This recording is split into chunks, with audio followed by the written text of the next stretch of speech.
সাথে একদম ঘুরবি না। আমি কোনোদিনও তোকে ওর সাথে বিয়ে দেব না। কেন মা? আমার একদম ওই ছেলেকে পছন্দ নয়। এখন তো সবাই লাভ ম্যারেজ করে বিয়ে করে, তুমি কেন মেনে নিচ্ছ না? আমি যদি বিয়ে করি ওই ছেলেকেই বিয়ে করব। তাহলে তুই যদি মনে করিস যে ওই ছেলেকেই বিয়ে করবি, তাহলে এক কাজ কর, ঘর থেকে বেরিয়ে গিয়ে বিয়ে কর। ঠিক আছে, আমি ওকেই বিয়ে করবো, আর আমি পালিয়ে গিয়েই বিয়ে করব। মা, তুমি কেন মেনে নিচ্ছ না বোনের প্রেমটা? এখন তো সবাই প্রেম করে বিয়ে করে, সবাই মেনে নিয়েছে, বাবাও মেনে নিয়েছে, তুমি কেন মেনে নিচ্ছ না? আরে শোন, ও পালিয়ে যাক। দেখিস নি বাজারে এখন কত সোনার দাম, 1 লাখ টাকা ভরি। আর তুই বল, আমাদের এত বড় গোষ্ঠী, সবাইকে নিমন্ত্রণ করে খাওয়াতে হবে। সবাই কি দেবে রে? সোনার গিফট দেবে? কিচ্ছু দেবে না, ঘোড়ার ডিম সবাই দেবে, নয় কাঁচের বাটি, নাহলে বিছানার চাদর।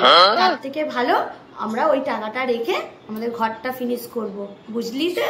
পালিয়ে যাক, ওই জন্যই আমি বলছি।